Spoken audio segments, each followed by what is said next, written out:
عليهم آياته وإذا تليت عليهم آياته زادتهم إيمانا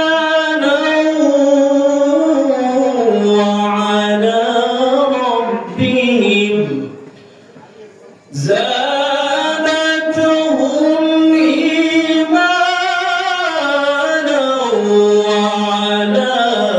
ربهم وعلى ربهم يتوكلون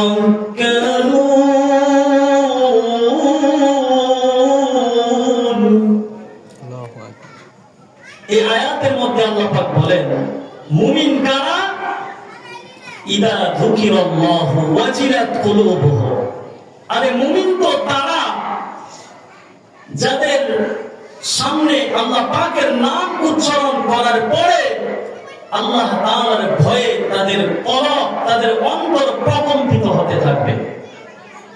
আল্লাহর ভয়ে তাদের অন্তর কাঁপতে থাকবে, প্রকম্পন সৃষ্টি হতে থাকবে। মুমিন তো তারা।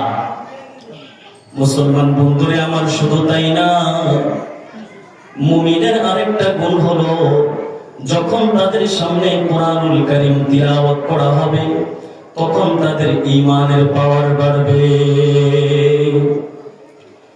মুসলমান ভাইরারে আমার, এখন তো আমাদের ঘরের মধ্যে কোরআনের তিলাওয়াত নাই, অথচ সাহাবায়ে কেরামদের ইতিহাস আপনি ঘাটেন, সাহাবায়ে কেরামদের জীবনটা কত সুন্দর ছিল। আজকের মুসলমানদের বড় দুর্দশার কারণ আজকের মুসলমান কোরআন ছেড়ে দিয়েছে।